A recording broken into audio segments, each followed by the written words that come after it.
Welcome back to the Real News Network. I'm Paul Jay in Baltimore, and this is Reality Asserts Itself.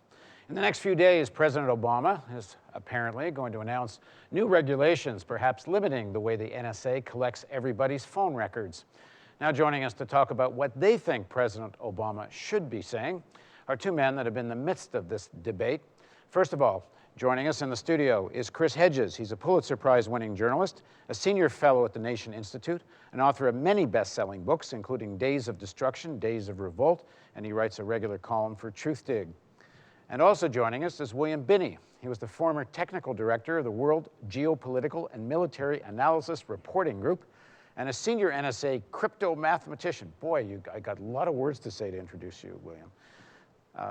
Crypto mathematician, I like saying that. I got to say that a few times. At the NSA, he worked there for over 3 decades until he retired after 9/11 as the agency began to implement domestic spying programs that he says are unconstitutional.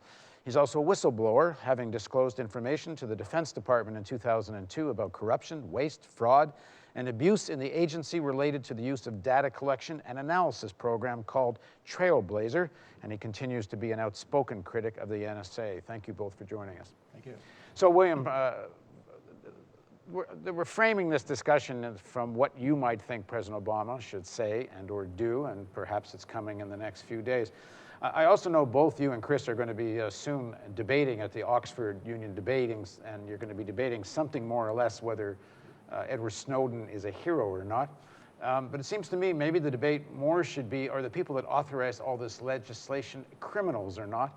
And can President Obama, and this is a bit of a softball question, I know, I promise later I will give these guys a bit of a hard time, but how do you have a new policy if there isn't accountability for a policy that even a federal judge says was unconstitutional?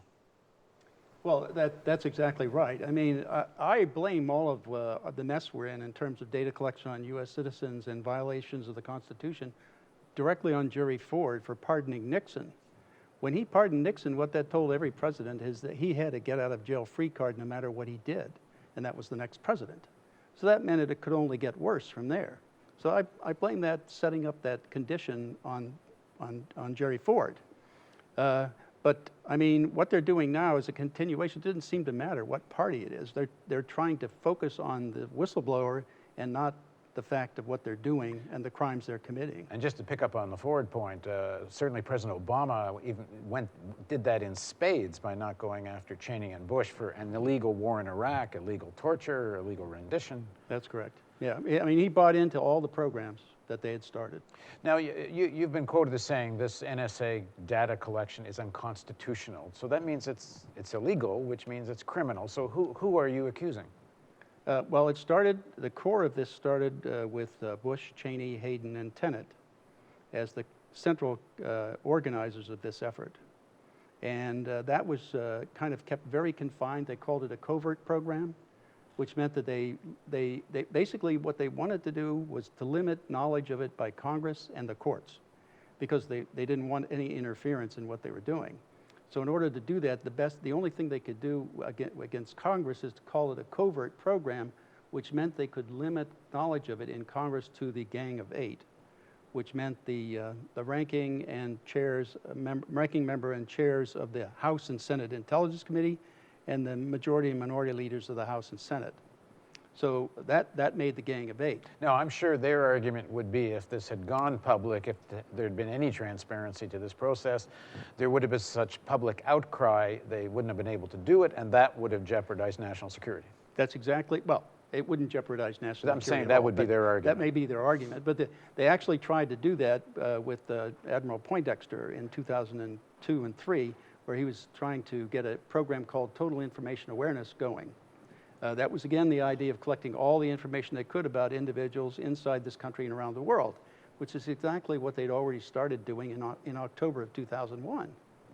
So that TIA program was already started, and all they were doing was testing the water to see how the reaction would be in the rest of Congress who didn't know about it, and around the country to see what kind of reaction they would get to it. And of course, they got a violent reaction and they terminated the TIA program. But it was already running, and they kept it going after that, internally in NSA. So that full spectrum dominance some people have used on data and communication essentially was in place and wasn't really taken apart in any way. That's correct. And that's illegal. Yes. So you're talking I mean, it's unconstitutional. It's getting into the affairs of every citizen in the United States. Under the Fourth Amendment, we have the right to not be spied on in terms of our papers or our affairs. Our emails and phone calls are our affairs. Chris, the same question, and again, this is a bit of a softball because I know you're going to agree with my underlying assumption, but in much the same way, if you're going to have a new foreign policy, which we wound up not having, but if there had been one, President Obama, one would have thought, would have had to hold Bush-Cheney accountable for what was illegal and unconstitutional, and instead more or less carried on those policies. Isn't it the same thing here? Doesn't he have to actually start from the point of view of it really accepting the criminality of what's going on? Well, but he's complicit. I mean, let's be clear. Obama has, in essence, or the Democratic Party, codified the illegalities that were put into place and perpetuated by the Bush-Cheney administration, whether that is warrantless wiretapping, whether that is the preemptive war policy, which under Nuremberg, post-Nuremberg laws is a criminal war of aggression. It's a crime, invading Iraq and Afghanistan. I mean, legally, we have no right even to debate the terms of the occupation. So I think what's been so sobering and maybe even frightening about the Obama administration is that we are seeing where real power lies. And it lies within the military intelligence community, the security surveillance state, which no leader, for whatever reason, cynicism or complicity or opportunism, is going to defy, whether it is Obama or whether it is Bush. And what we're watching, and what we have watched throughout the Obama administration, is a kind of inversion of the rule of law, where criminal activity is sanctified and protected by the rewriting of laws, especially after 9/11, where our most basic and fundamental civil rights have been sacrificed by court after court on the altar of national security.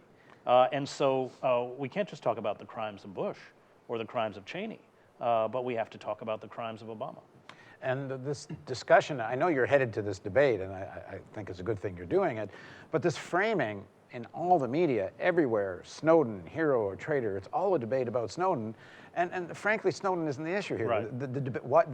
In fact, the Snowden discussion is distracting from the debate should be what to do about the criminals who did all of this. Well, that's what the power elite does really well, is they frame the discussion. And we're debating Admiral Dennis Blair, the former director of national intelligence, P.J. Crowley from the State Department, and that is what they will attempt to do, is divert attention from the massive crimes of state, the utter obliteration of our right to privacy. You cannot talk about being free when all of your correspondence is captured and stored. You are monitored and all of your movements are recorded. Freedom at that point does not exist. And I speak as a reporter who covered the Stasi state in East Germany. This being, of course, something that even the Stasi apparatus could only dream of. The danger is that when states accrue to themselves this kind of power, to essentially to obliterate privacy and have a window into the most personal affairs of every citizen, then at a moment when the state feels threatened, at the flick of a switch, the state becomes totalitarian. And there are numerous historical examples that illustrate this. One of the best being the 1953 uprisings that took place in East Germany, when the communist dictatorship realized how unpopular they were, how fragile their hold on power was, and it created this monster, the Stasi internal security apparatus, where in a country of 17 million people, you had an estimated 2 million informants and over 100,000 full-time Stasi employees, which meant that for every 166 East German citizens there was a Stasi agent assigned to watch over them. And these bureaucracies, these security bureaucracies, without any kind of check, evolve into almost, it's like a Jari play or Ionesco, where they're infiltrating stamp groups, as they were in East Germany, of retirees. I'm not making that up, because they have to perpetuate themselves. And that's where we are. And I think what's so frightening is that it is clear after Obama's administration that no one in the centers of power are going to step in, whether it's Nancy Pelosi or anyone else, to protect us. That either we as a citizenry, and I think it's interesting that the Germans have grasped the danger of this kind of wholesale surveillance, because they have in recent memory both the experience of the SS and the Stasi, and understand how precarious such wholesale systems of surveillance are to basic democratic freedoms. But we are sitting passively, and the notion that Obama and this sort of kangaroo administrative review board is going to do anything substantial. What they'll do is cosmetic. It's up to us. And if we don't act now, then in a moment of unrest, in a moment of instability, we will be bound and shackled instantly. And William, it's not even just about when there's this moment of unrest. The sort of application of this NSA intelligence in terms of daily life is already happening. We were talking off camera, and you called this Hoover on steroids, and that's about the way Hoover had files on so many people and blackmailed them with the information. But also, you raised the issue of how NSA is now passing information on to the FBI to make criminal cases where, in theory, they should have had a warrant. Yes, that's correct. I've known for quite some time that the FBI had direct access to these databases that NSA was creating from all their collection in terms of phones and emails. I didn't know how they were using it exactly, because I didn't have any insight or knowledge about that. But it was recently published in a Dutch newspaper how the Drug Enforcement Agency had created a separate division, a special operations division, to look into the NSA data, to find information about citizens that were involved in drugs or other kinds of criminal activity, and then use that evidence to point state and local police to them to arrest them. And then once they get them arrested, they had rules on how to manage this data. They weren't to tell the police who made the arrest, or the courts, or the lawyers defending or prosecuting, or the judges. And no one was to know the source of the original data. They had to do a parallel construction, which was to go and find evidence that they would have accumulated in a normal police procedure to justify an arrest to begin with, and then substitute that evidence for the information that they really used to arrest. Which isn't hard to do when you already know the end. You're working Exactly. back from an end result. Right. And so I call that a planned, programmed perjury policy by the Department of Justice of the United States. So that's criminal. Yes, and it's not just they're limited perjuring it's themselves not, in court. Exactly. It's not just in the United States either, because at the bottom of one of the slides they're not supposed to tell collaborating foreign partners about it either, which means they're passing this information to other police agencies in other countries to arrest people. What you've done is create an omnipotent police force. Yes. And Hannah Arendt writes about this in her book, Origins of Totalitarianism, vis-a-vis the stateless people who fled, as she did, Nazi Germany, and had no status as citizens. And that the stateless, like those who are captured, primarily, of course, African-American poor people of color in the war of drugs, already experience this omnipotent police force, where there are pretext stops, where their doors can be kicked down, where they have no real legal protection. They may see a public defender, they're stacked with charges, draconian sentences that see them for nonviolent crimes. Half of the 2.2 million people in our prison system are. But the danger is that when you create these omnipotent police forces that have the ability to essentially subvert the traditional rule of law, then as societies break down, whether that's through climate change, whether that's through economic deterioration, the reconfiguration of our society into an oligarchic state where half of the country now lives in poverty or near poverty, when those people become restive, then those omnipotent police forces, which pull the kinds of tools that Bill just mentioned, and immediately expand throughout the society. So we have the kind of the bacteria already in place, physically in place. We have the intelligence structure, the security and surveillance state that has obliterated any sense of privacy. And I think those two mechanisms should illustrate how incredibly precarious our situation is, how close we are coming to being a full-fledged totalitarian state, and how in many ways this is the last moment we as a people who care about an open society can do anything to resist if we put our faith in the traditional mechanisms of power, including the courts. Then we will essentially see what's left of our democracy snuffed out. It is incumbent upon us, as I think we have seen in Germany, to recognize how dangerous this moment is. Many of us suspected that this kind of wholesale surveillance was there, and I was part of Clapper, Amnesty International versus Clapper case that went to the Supreme Court where the government lied, saying I and other plaintiffs had no credibility because if we were being surveilled, the government would tell us. We now know because of the Snowden leaks that was an untruth. If we don't begin to react and build popular movements and acts of resistance and cry out, if we allow these cosmetic committees and politicians to deal with this, then we really are finished. Then it's over. Well, I mean, you were on the inside for a long time. Is what Chris is describing sort of spontaneous processes within the intelligence agencies that are sort of out of control? Or is there someone, at Homeland Security or somewhere that actually is sitting down and saying, we need to build these instruments of an authoritarian state because now or someday we may need them?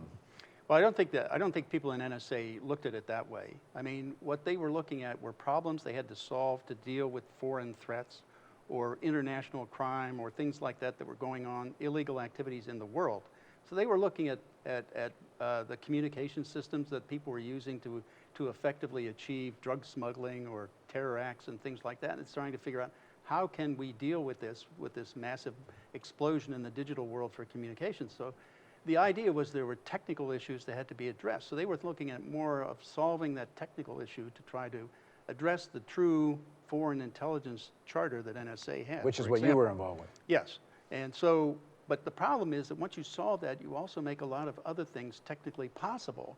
So that has to come down from a higher level as to how that technology then gets directed. That's exactly what happened. It came out of Dick Cheney's office to redirect this technology against the people of the United States and eventually the rest of the world. Actually, the Balkan collection actually started with U.S. citizens, and then it expanded to the citizens of the world. And just to refresh people who may not know William's story, the software that you had developed would actually find a way to go after legitimate sources of interest, but deliberately exclude the majority American citizens, and NSA and whoever above them gave the orders was not interested in that. Yes, the point was we developed the ability to see through all of the data that was passing by on the internet or any other, like tens of terabytes of data per minute. We could look through and see what's in it and selectively pull out what's important and relate it to issues that were of concern to NSA in terms of foreign threats. That capability was what we built to initially target the things that we were supposed to do, okay? And that was what was redirected to and opened up to use against everybody, because that capability would index and also compile and sort and manage automatically with software all of this information about individuals. I mean, we could even build timelines of a person's life automatically. It's all done by code. I'm sure if President Obama was here, and I'll try to speak for him because you guys won't, No. he would say, look, we're all reasonable people. None of us want this sort of extreme police state and intelligence gathering, and we're trying to do this just for the sake of national security. And if he had heard what Chris just said, he would say, Chris is exaggerating, he's being overdramatic. Is Chris being overdramatic? Is the moment as dangerous as he describes? Well, the fact of the matter is they're already using this data to arrest people inside this country and around the world. So that's a police state. That's already happening. I mean, and they've been spying on U.S. citizens, collecting, transcribing their phone calls. All you have to do is witness a testimony of David Murphy Falk and Adrian Kinney, who were 2 transcribers at Fort Gordon, Georgia, doing the transcription of U.S. citizens calling home and transcribing everything they said, as well as non-government organizations and U.S. people calling back in those organizations. They were transcribing that without a warrant. So that was already happening, and yet they profess today that they're not doing it. Well, they've been doing that all along. That even goes back to, I mean, since World War II, they had the Shamrock program, the Minaret program in NSA, paralleled by a COINTELPRO and FBI and Chaos program in CIA, doing the same kind of thing, looking at U.S. citizens and those who were against the war, for example, in Nixon's office, when he was in office, why he had them looking at anyone who was opposing the war, and others like and deliberately Martin Luther trying King. to disrupt legal opposition to the war through creating Exactly. deliberate sense of paranoia and infiltrating. Yep. There's the story of trying to blackmail Martin Luther King. Yes, and also John Lennon. He was a part of that too. And we shouldn't forget the internment of Japanese people during World War II, Yep. the McCarthyism and the singling out of people based on political opinion, really. Yes. So there's a precedent for all this. Okay, thank you both. We're going to do part 2. So part 2, I'm going to actually ask the question I said I was going to ask at the beginning of part 1, which is what do these gentlemen think should be the policy in terms of security and what they think President Obama should say, although I'm sure neither of them think he will. So join us for the continuation of this interview on Reality Asserts Itself on the Real News Network.